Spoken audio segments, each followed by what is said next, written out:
நீ கண்ணடியில பாத்துட்டியா? இங்க பாரு, இந்த கலருக்கு என்ன கலருக்கு எப்படி ஒத்து போகும்? சுந்தரி, நீ சிறப்பு தானா கருப்பு தான் ஒத்துக்கிறேன். நீ நாலு கண்டு ஏன் நவீன ஆக முடியாது? இன்னும் உங்க அக்கா தங்கச்சி 2 பேரும் வாழ்க்கை பயணத்தை தொடங்கிப்பாங்க. நம்மளும் மலமலன்னு ஆரம்பிச்சு ஸ்பீடா போய் அவங்களை ஓவர்டேக் பண்ணிடலாம். சுந்தரி, come on.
நீங்க ஒவ்வொரு நாளைக்கு ஒவ்வொரு சரக்கு குடிக்கிறீங்க.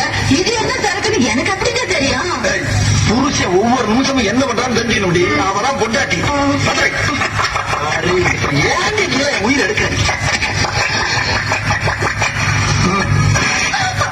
ஏடி, என்ன தைரியம் இருந்தா என்கிட்டே வேலை குறை சொல்லுவேன். இந்த ஐடியா உனக்கு யாரு கொடுத்தா? பக்கத்து வீட்டுல புதுசா குடி வந்திருக்காங்க. மாமி கொடுத்த ஐடியாவா? வேற யாரு? அக்க பக்கத்துல குடி இருக்காங்க. உன் ஃப்ரெண்ட் அவ்வளவு கொடுத்த ஐடியா? வேற யாரு நீ கொடுத்தா? நானே சிந்திச்சேன். இந்தவா, ஒரு வீட்டுல 2 பேர் சிந்திக்க கூடாது. அதே மாதிரி ஒரு வீட்டுக்கு 2 வாசப்படி கூடவே கூடாது. புருஷங்காரன் சிந்திக்கணும், பொண்டாட்டிங்கிறவாத காலோ பண்ணணும். புரியுதா? இது எத்தனை? 2. இது 1. 2ஐயும் சேர்த்தா 3. இல்ல 4. 2, 1, 3 தாங்க வரும். அது பள்ளிக்கூடத்து கணக்கு. இது புருஷன் கணக்கு. புருஷன் சொன்னா 2, 1, 4. இப்ப சொல்லி எத்தனை? 4. இத நீ கடைசி வரைக்கும் ஃபாலோ பண்ற. அப்படி ஃபாலோ பண்ணேனா பீச்சுக்கு பக்கத்துல கண்ணகி சிலை இருக்கு பத்தியா? அங்க என் பொண்டாட்டியும் பத்திரின்னு உனக்கு ஒரு சிலை வைப்பேன். இதுல நீ ஏதாச்சும் மிஸ் ஆன அப்படியே கண்ணமாப்பட்ட சுடுகாட்டில் கொண்டு வச்சு உன்னை உசுரோட சமாதி ஆக்கிடுவேன். புரியுதா? Door lock.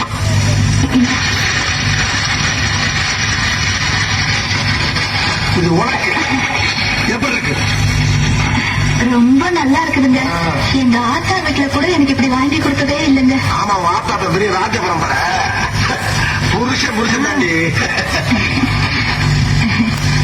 ஏங்க என்னடி இதெல்லாம் வாங்கறதுக்கு உங்களுக்கு ஏது பணம்? என்ன கேட்ட? ஏது பணம்னு கேட்டேன். ஏது எதுக்குங்கிற கேள்வியே என்கிட்ட கேட்க